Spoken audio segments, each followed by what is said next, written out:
यूं हो जाते थे, उस्ताद गिरफ्तारी दोगे? मैंने कहा जी 10 गिरफ्तारियां कर लो, ऐसा कौन सा मसला है।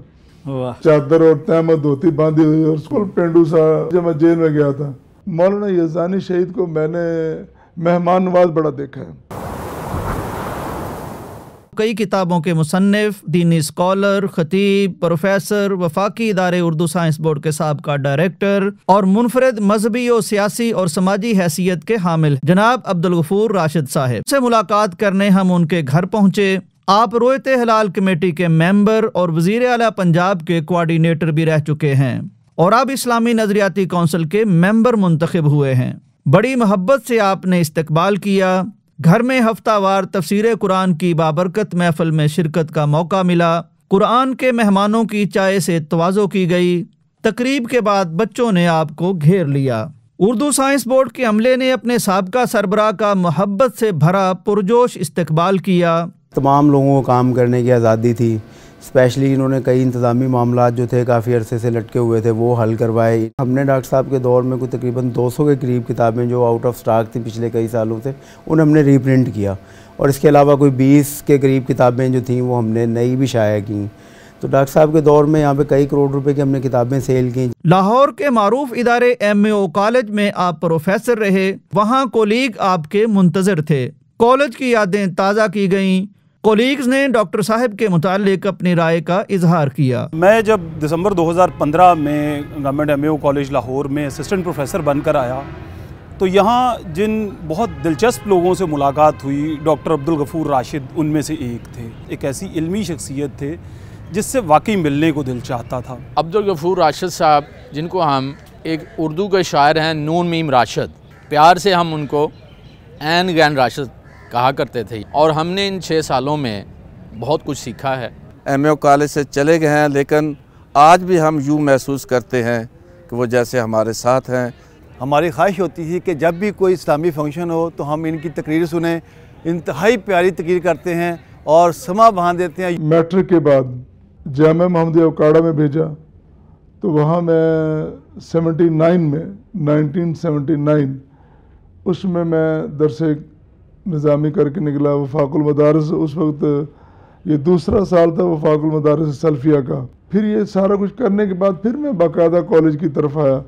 मेरे हालात नहीं थे, वालिदैन भी ये कहते थे कि अब तू पढ़ गया है, फाजिल हो गया है, अच्छा खासा बोल लेता है, खतीब है, तो क्यों ना एक मस्जिद कर ली जाए और वहाँ पे अपनी खिदमत सर अंजाम दी जाए। जिस तरह दूसरे फौजलाए जामे अपनी लाइफ गुजारे, तुम भी ऐसा करो। तो उस वक्त कोई एक ऐसा यूँ कह लें कि हादसा रूनुमा हो चुका था। 77 में भट्टू साहब के ख़िलाफ़ जो तहरीक चली ना, तहरीक निज़ाम मुस्तफ़ा का जिसको नाम दिया गया जी, तो उसमें मुझे भी जेल जाने का मौका मिला। मैं कतन ना वाकिफ़ था सियासत से, जमात से, तंजीम, मुझे कुछ नहीं पता था। मेरे एक उस्ताद गिरामी मौलाना अब्दुल्ला छतवी रहमतुल्लाह अलैह, उन्होंने कहा कि गिरफ्तारी दोगे? मैंने कहा जी 10 गिरफ्तारियां कर लो, ऐसा कौन सा मसला है। और गिरफ्तारी दे दी। वहाँ चले गए। साहिवाल जेल बड़ी सख्त जेल है। वहाँ कुछ सियासतदानों से, उलमा से, दानिश्वरों से, उनसे इस्तिफ़ादा करने का या उनके पास बैठने का मौका मिला। हालांकि मैं आपको एक रियल सूरत बताऊं कि मैं जिस तरह बिल्कुल देहाती होता है ना, एक चादर और तहमत धोती बांधी हुई और कुर्ता और बिल्कुल पेंडू सा होता है, वही मेरी कैफियत थी जब मैं जेल में गया था। लेकिन वहाँ उनके ख्यालात सुनकर मुझे एक शौक़ चुराया कि ये लोग जो बातें करते हैं क्या मैं नहीं कर सकता? वाह! तो क्या मेरे अंदर वो पुर्जे नहीं है जो इस तरह की गुफ्तगू करते हैं? तो दूसरे लम्हे मैंने ये भी सोचा कि मेरे पास तो वसाइल नहीं है। तो मैंने उस वक्त अल्लाह ने मुझसे फ़ैसला करवाया कि मैंने ये सारा कुछ करना है। मैं जब वापस आया ना जेल से तो मैं इस तरह मेरी कोई तवज्जो नहीं थी, शरारती तबीयत थी, पेंडू तबीयत थी, भी बात बात पे लड़ना, तो ये मेरी आदतें थीं। जब मैं वापस आया तो यकीन मानिए कि एक हफ़्ते बाद फिर मैं गुफ्तगू कर रहा था, स्टेज पे खड़ा तकरीर कर रहा था, बल्कि शहर में एक जलसा था, वहाँ मुझे मौका मिला। फिर उसके बाद चल फिर मैं तंजीमी ज़िंदगी में भी मैं दौरे तालिब इल्मी में आ गया था। सही। तो वही मेरा एक टर्निंग पॉइंट है। अगला पड़ाव कुरान बोर्ड में डाला गया। आप इसके भी मेंबर हैं। कुरान बोर्ड की पुरशको और आलीशान इमारत चौधरी परवेज इलाही की दीन से दिलचस्पी की अकीदत भरी दलील है। कुरान मजीद की शायान शान इशाअत और दीगर मुबारक कुरानी उमूर की अंजाम दही के लिए ये बिल्डिंग बनाई गई थी। तमाम मसालिक के मुंतखब उलामा कुरान बोर्ड का हिस्सा हैं। गैर मेयारी कागज़ हमने ख़त्म कर दिया। उर्दू बाज़ार में हमें इसके लिए बड़ी मेहनत करनी पड़ी और बहुत सारे मुकदमात भी दायर करने पड़े। कुरान करीम के जो औराक शहीद होते हैं और लोगों की आदत है कि कहीं उसको नहर में बहा दिया, किसी नदी में बहा दिया, बिलाखिर जहाँ पानी रुकता है तो गंदगी और गलाजत में वो कागज़ पड़े तो बड़ी दिल को तकलीफ़ होती है। इसके लिए रेवन रोड पे लाहौर में वेल बनाया गया। इस्लामी नजरियाती कौंसिल में तयनाती की खबर ने डॉक्टर साहब के चाहने वालों को बहुत खुश कर दिया है। मुल्क भर के मुख्तलिफ शहरों में आपके एजाज में इस्तकबालिये दिए जा रहे हैं। यूं लगता है इस बहार के सारे गुलाब डॉक्टर साहब पर निछावर होकर ही रहेंगे। बहुत इब्तदा में जब आप अभी तालीम हासिल कर रहे थे तो क्या अंदाज़ा था कि आपको अल्लाह ताला इस कदर नवाजेगा और ये इन मुकामात पर आप पहुँचेंगे? मेरा बचपन और जो नौजवानी की ज़िंदगी है महरूमिया इलाके में भी और अपनी ज़ात में भी शायद थी। अल्लाह अकबर। बेसिकली मेरा जो इलाका है डिस्ट्रिक्ट कसूर चूनिया से आगे, अब तो बड़ा मशहूर इलाका है इलाहाबाद जिसको ठीक मोड़ भी कहते हैं, उससे मुलही का एक गाँव है जिसको रसूलपुर आकीके कहते हैं। वहाँ उस वक्त ना बिजली थी ना कोई सड़क थी। हमने शुरू से देखा कि मजदूरी करनी है, रोटी कमानी है, फिर खानी है। मेरे वालिद गिरामी कोई वसाइल इतने नहीं थे लेकिन उनका ताल्लुक़ मस्जिद के साथ था। वो इमामत खताबत खुद ही करते थे और साथ साथ अपनी रोटी भी कमाते थे। ये मैंने एक मुनफरिद चीज़ अपने घर में देखी। वो मस्जिद को फुल टाइम देते थे और अपने जो कारोबार था खेती बाड़ी कह लें मजदूरी कह लें वो सारी वसासत करते थे। वालिद गिरामी अल्लाह ताला उनकी मग़फ़िरत फरमाए, वो स्कूल कॉलेज में या दीनी किसी इदारे में बाकायदा पढ़े तो नहीं थे। जवानी में उनका रुझान हुआ दीन की तरफ और फिर उनके अंदर एक मुताला का शौक़ पैदा हुआ। बावजूद वो पढ़े लिखे नहीं थे लेकिन वो फिर ऐसा ऐसा किताबें पढ़ते थे, ख़ासकर तफसीर मोहम्मदी जो पंजाबी की है। फिर मैंने उनको देखा कि तफसीर इब्न कसीर का वो बड़ा मुताला करते थे माशाअल्लाह। फिर बड़े बड़े अकाबर उलमा को उन्होंने एक देहात में वो जो पसमानदा कह लें बग़ैर सहूलतों के इलाका था वहाँ उन्होंने उनको बुलाया और उनके खिताबात करवाए। फिर उनका ये जहन बना कि मैं तो जैसा भी हूँ अल्हम्दुलिल्लाह वो बहुत कुछ थे, मैं अपनी औलाद को पढ़ाऊँ। चुनांचे उन्होंने सारे बच्चों पे कोशिश की तो एक सबसे बड़े वो नहीं पढ़ सके। फिर उनके बाद दूसरे वो हाफ़िज़ कुरान कारी कुरान वो भी माशाल्लाह अच्छे खासे ख़तीब हैं। तो मेरा छोटा भाई वो भी दरस निज़ामी से उसने फ़राग़त की। तो मेरी तरफ भी उनकी तवज्जो यही थी कि मैं दरस निज़ामी कर जाऊँ, फ़ाज़िल अरबी, ये उनके दो थे उस वक्त। अब के लाहौर के मारूफ जना गार्डन में वाक़े कॉस्मोपॉलिटन क्लब का रुख किया गया।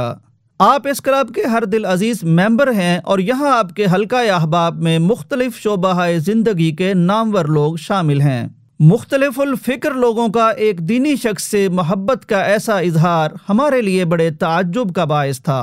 हमने इसकी वजह जानने की कोशिश की। अगर कभी किसी को कोई प्रॉब्लम होती है, कोई कुरानी मसले के बारे में, कोई हदीस मुबारका के बारे में, तो वो बहुत खुश दिली से और बहुत अच्छे तरीके से उन्हें बल्कि साथ मिसालें दे के वो समझाते। और मैं समझती हूँ कि ये कास्मों में उनका वजूद हमारे लिए किसी रहमत और बरकत से कम नहीं है। मैं हैरान इस बात से हूँ, डॉक्टर साहब को अगर साल हुआ है, मैं कहता हूँ कोई बंदा ऐसा नहीं है, हर किस्म का उठने बैठने वाला जो डॉक्टर गफूर राशिद साहब का ना वाकफ़ हो। मैं कहा डॉक्टर साहब हम तो इधर 8-10 साल से हैं, हमें तो इतनी वाकफ़ी नहीं जितनी आपकी होगी, आपको तो हर बंदा जानने लगा है। और आज जबकि मादा परस्ती अरूज पर है तो हम अपने इस दोस्त में वो मादा परस्ती के जो अनासर हैं उसमें कोई कशिश इनकी ज़ात में कभी महसूस नहीं की। जिस तरीके से इनका दिल वसी है, इनकी सोच वसी है, इनका दस्तरखान भी माशाल्लाह उसी तरह वसी, और इनकी शख्सियत के अंदर जो सबसे एक नुमायाँ पहलू और ख़ूबसूरती की हामल चीज़ है। ये मुख्तलिफ शेड ऑफ ओपिनियन के लोगों को साथ लेकर चलने की इनमें सलाहियत है। हम पूरी ज़िंदगी मुसलमान होने के बावजूद लेफ़्ट की सियासत में रहे और हमें ये जो हमारे जो इस्लामी नज़रिया के लोग थे उनके मुतालिक हमारी कोई ओपिनियन इतनी अच्छी नहीं थी। मगर जब डॉक्टर साहब से कुछ मुलाकातें हुई तो अंदाज़ा हुआ कि ये लोग जो हैं ये आपस में अगर क्लब में आके डॉक्टर साहब ने इतना लोगों को चेंज किया है, कोई ऐसी बात नहीं करते जिससे किसी को दिल दुखे। और दूसरी बात ये है कि डॉक्टर साहब जो हैं वो स्माइलिंग फेस हैं। अल्लामा साहब एक साहिब मुतालिया आदमी हैं और दीनी अमूर पर इनकी गहरी नज़र है और ये बात भी खुश आइंद है कि वो फ़रोग़ दीन के लिए जदीद तकाज़ों से हम आहंग नुक्ता नज़र रखते हैं। मौलाना मोहम्मद हुसैन शेखपुरी तबन बड़े सादा थे, ख़तीब बड़े आला, कमाल। वो उनको शेखुल कुरान सही मानों में कहा जाता था कि जो वो निकात बयान करते थे कमाल के करते थे। पंजाबी ज़ुबान में इतना बड़ा मुकर्रर और इतना अजीम आदमी कम ही देखा होगा बेशक।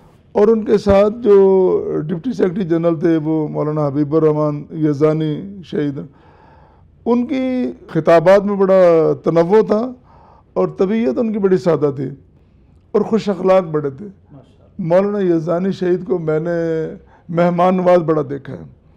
मेरा चूँकि उनके साथ बड़ा करीबी एक ताल्लुक़ रहा, मैं स्टूडेंट्स को लीड करता था और अल्लामा साहब के साथ जलसों में जाना और उनको फैसिलिटेट भी करना, ये उस वक्त की बात है जब अभी दीगर नौजवान बड़े कम उनके साथ आए थे। हम बड़े इब्तिदा के दौर में उनके साथ रहे। हाफिज़ अब्दुल कादिर रोपड़ी रहमतुल्लाह अलैह, उनके साथ भी बैठने का, इस्तिफ़ादा करने का मौका मिला, लेकिन वो तबलीगी दुनिया के शाहसवार थे। सियासी तौर पर जो कद काठ, जो कामत इख्तियार की हज़रत अल्लामा शहीद ने, वो बड़ी मुनफरिद है।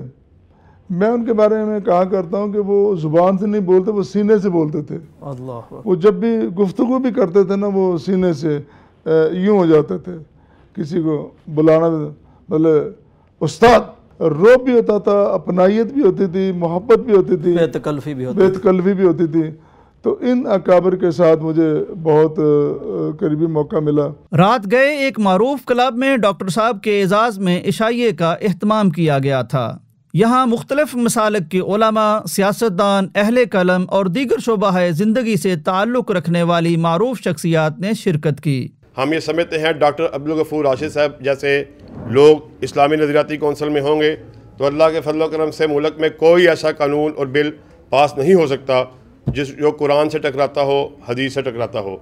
मैं समझता हूँ कि उस फोरम में जाकर डॉक्टर साहब हम सब की नुमाइंदगी करेंगे। ये सिर्फ मरकज़ी जमीयत अहले हदीस की नुमाइंदगी नहीं होगी, मेरे नज़दीक ये पाकिस्तान की तमाम मजहबी जमातों की नुमाइंदगी करेंगे। और जब मरकज़ी जमीयत अहले हदीस के जो सरबराह हैं जनाब मोहतरम डॉक्टर प्रोफेसर साजिद मीर साहब से भी मेरी मीटिंग हुई तो मैंने उनको भी मुबारकबाद दी कि आपके नुमाइंदे जो हैं माशाअल्लाह इस हवाले में पूरी ज़िम्मेदारी निभाते हैं। इनसे पेश रो जो हजरात थे उन्होंने भी बहुत काम किया। डॉक्टर साहब एक बड़ा ज़िम्मेदार इंसान है।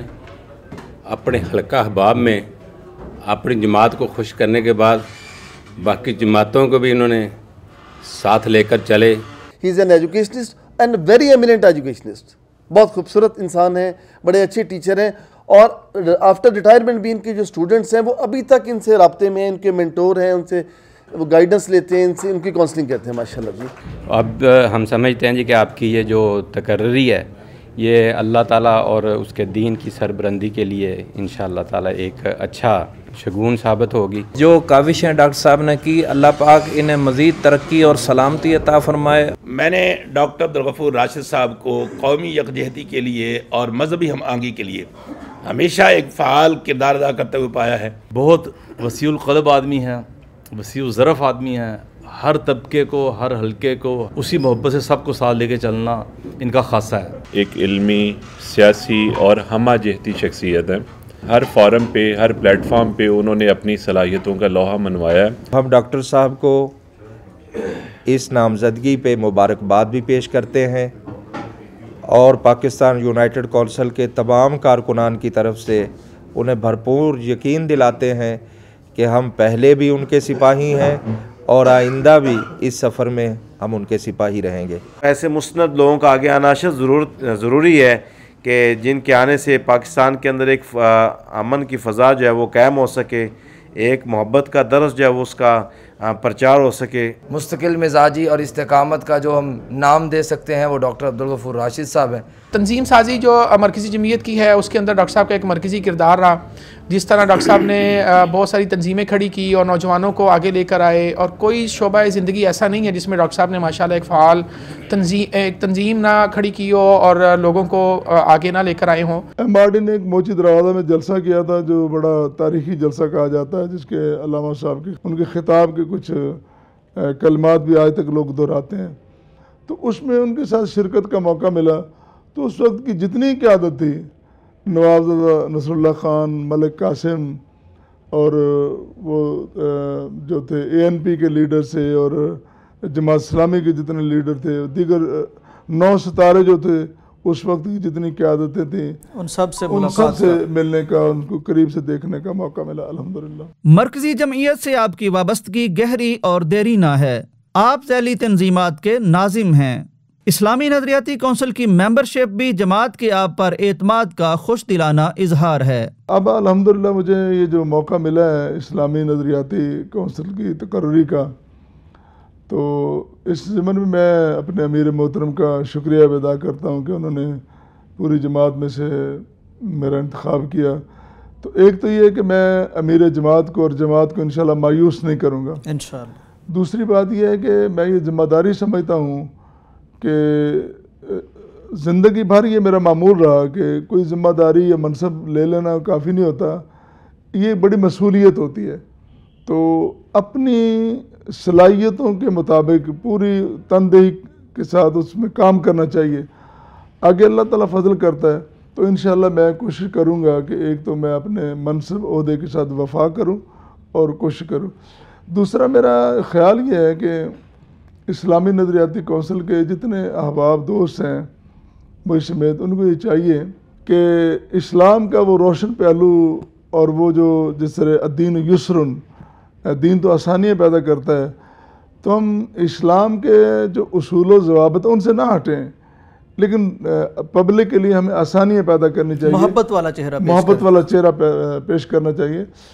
और फिर हुकूमत के लिए भी ज़रूरी नहीं कि हम एक एंग्री मैन का रोल अदा करें और हर वक्त हम लठ पकड़ के, बड़ी मोहब्बत और प्यार से उनको मशवरे दिए जा सकते हैं, सिफारिशात उनके, और मैं कोशिश करूंगा कि इस ज़मन में कोई अच्छा और बेहतर इस तरह का माहौल पैदा किया जा सके, बहुत ज़रूरत है माशाल्लाह। मुलाकात से पहले तसव्वुर नहीं था कि एक कम वसीला और कम वसाइल वाले इलाके से उठने वाला एक शख्स अल्लाह की रहमत से महज अपनी ज़ाती लियाकत और मेहनत से मुल्क कौम के लिए इतना कारआमद भी साबित हो सकता है और वह मुख्तलिफ तबकों के अजहान को इतना मुतासर भी कर सकता है।